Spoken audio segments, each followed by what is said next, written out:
একদিন একটা স্কুলের টিচার ভাবলেন তিনি তার ক্লাসের সবচেয়ে বুদ্ধিমান ছেলেটিকে আজকে খুঁজে বের করবেন। তারপর ক্লাসে থাকা সমস্ত ছেলেদের দিকে উদ্দেশ্য করে স্যার বললেন, এখানে এমন কে আছো যে নিজেকে সবচেয়ে বুদ্ধিমান মনে করো? তিনটি ছেলে হাত তুলে দাঁড়ালো, বলল, স্যার আমি সবচেয়ে বুদ্ধিমান।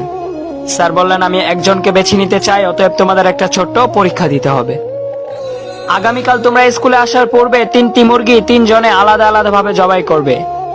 মুরগি 3টিকে এমন জায়গায় জবাই করবে যেখানে তুমি ব্যতীত অন্য কেউই দেখতে পাবে না, অতএব তোমার কারোর কাছে জবাবদিহি করতে হবে না। 3টি ছেলে হেসে উঠলো এবং বলল, স্যার এটা তো খুব সহজ, আমরা আগামীকাল অবশ্যই এটা করব। পরের দিন ক্লাসে 3টি ছেলেই উপস্থিত হলো। নাম্বার 1 উঠে দাঁড়ালো, বলল, স্যার আমি মুরগিটিকে আমার বন্ধু রুমে জবাই করেছি, যেখান থেকে আমাকে কেউই দেখতে পায়নি, অতএব আমার কারোর কাছে জবাবদিহি করতে হবে না। এভাবে নাম্বার 2 উঠে দাঁড়ালো, বলল, স্যার আমি মুরগিটিকে আমার বাড়ি থেকে অনেক দূরের একটি জঙ্গলে জবাই করেছি, যেখানে আমি ছাড়া অন্য কেউই দেখতে পাইনি, দিনের বেলায় ভয়ে কেউ প্রবেশ করে না, অতএব আমার কারোর কাছে জবাবদিহি করতে হবে না। তারপর নাম্বার 3 উঠে দাঁড়ালো এবং কান্না করতে করতে বলল, স্যার আমি মুরগিটিকে জবাই করতে পারিনি, আমি যেখানেই যাচ্ছিলাম, জঙ্গলে যাচ্ছিলাম, পানির নিচে যাচ্ছিলাম, কিন্তু মুরগিটিকে জবাই করতে পারিনি, কারণ আমাকে একজন দেখছিল, তার কাছে আমার জবাবদিহি করতে হবে, বেঁচে যাওয়ার কোনো উপায় নাই।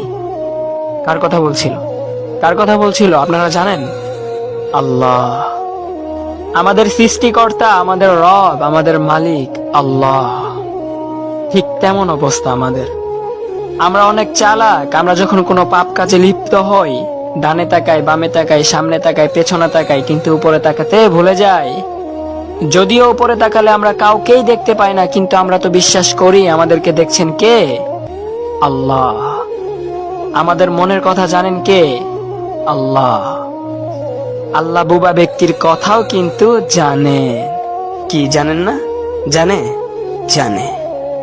অতএব সকাল থেকে দুপুর, দুপুর থেকে সন্ধ্যা, সন্ধ্যা থেকে গভীর রাত, যেখানেই যা কিছু করছেন, যদি একবার ভেবে দেখেন যে উপরওয়ালা আমাদের ঠিক এইভাবেই দেখছে, তাহলে খোদার কসম আপনি আপনার অবস্থান পরিবর্তন করে ফেলবেন, শুধুমাত্র আল্লাহর ভয়ে।